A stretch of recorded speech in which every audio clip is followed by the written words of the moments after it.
Assalamualaikum warahmatullahi wabarakatuh. Hari ini kita berbicara mengenai asas hukum tata negara Indonesia.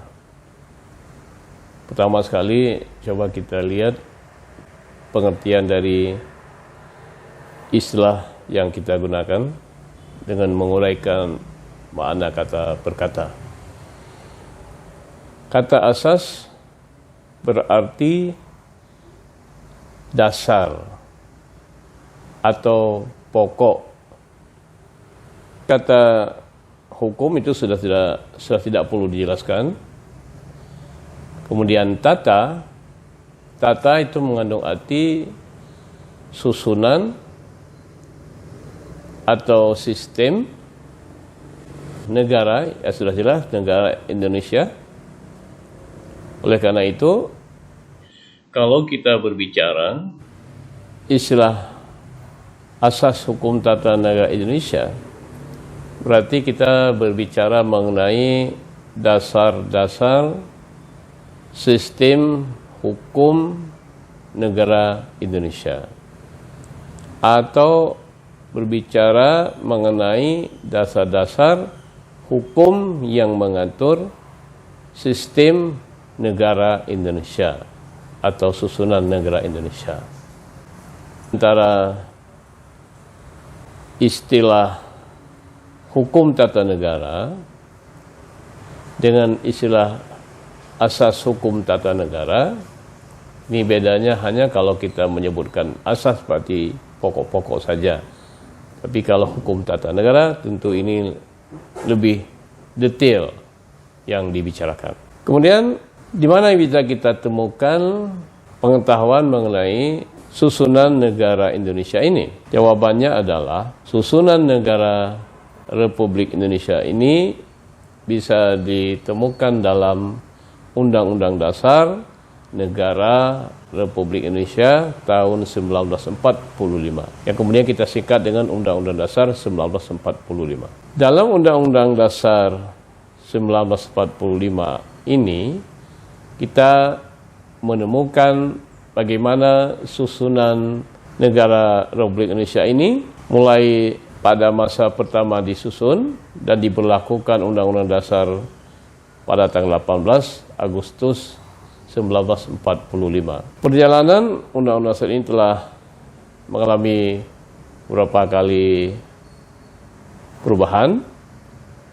Yang pertama, Undang-Undang Dasar 1945 ini mengalami pergantian dengan Konstitusi Republik Indonesia Serikat pada tahun 1949 sampai dengan 1950.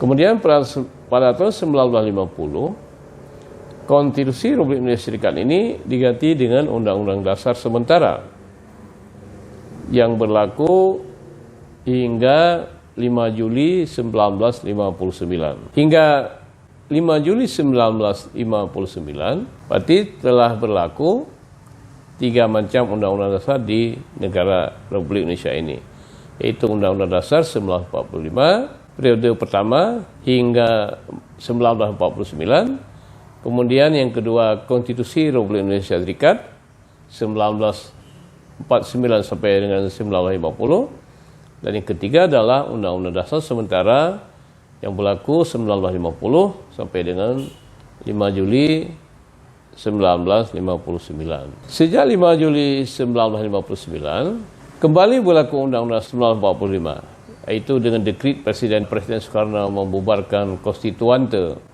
yang dipandang tidak berhasil menyusun Undang-Undang Dasar yang baru untuk menggantikan yang pernah kita sebut tadi.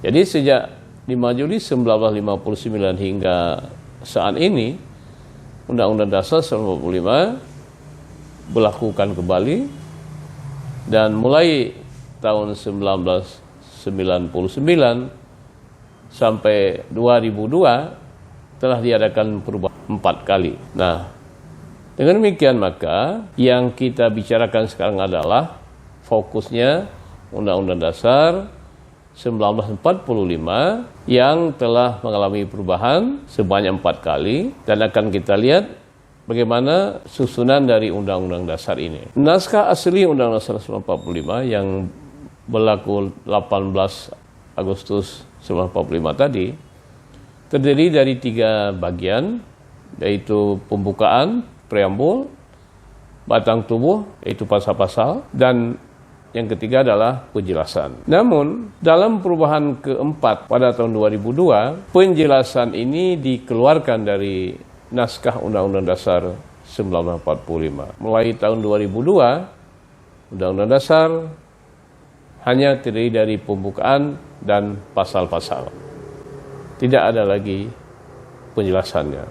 Perubahan ini terjadi setelah Reformasi Nasional tahun 1998. Pada tahun 1999 diadakan pemilihan umum pada era pemerintah Presiden B.J. Habibie.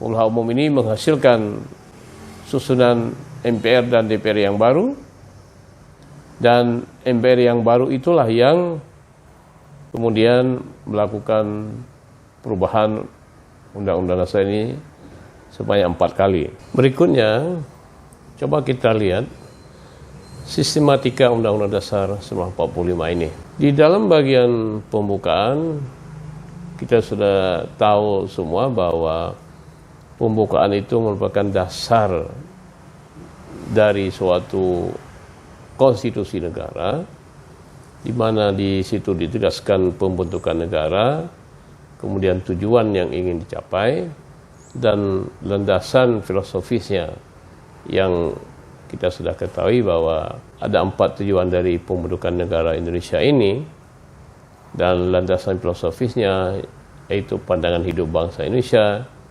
tersimpul dalam Pancasila, dicantumkan di dalam pembukaan Undang-Undang Dasar 1945. Pada bagian batang tubuh, naskah asli terdiri dari 37 pasal dan terbagi dalam 16 bab. Lembaga tinggi negara yang disebutkan secara tegas ada 6, dan salah satunya yaitu Majelis Permusyawaratan Rakyat sebagai lembaga tertinggi, yang kemudian ini diubah dalam Undang-Undang Dasar Perubahan.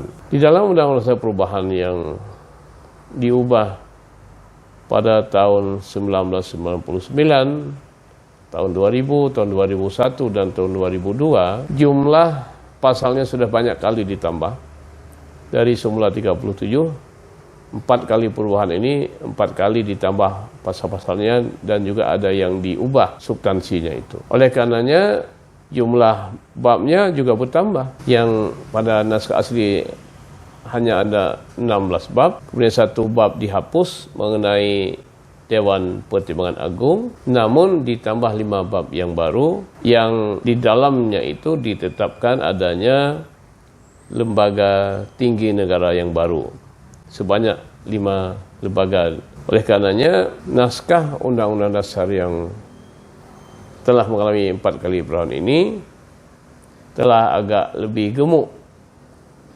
37 pasal ditambah begitu banyak pasal yang lain, dan ditambah juga bab-babnya, juga lembaga negaranya. Pada tahun 2002, dalam perubahan keempat, maka dinyatakan bahwa naskah Undang-Undang Dasar 1945 terdiri atas pembukaan dan pasal-pasal tanpa penjelasan.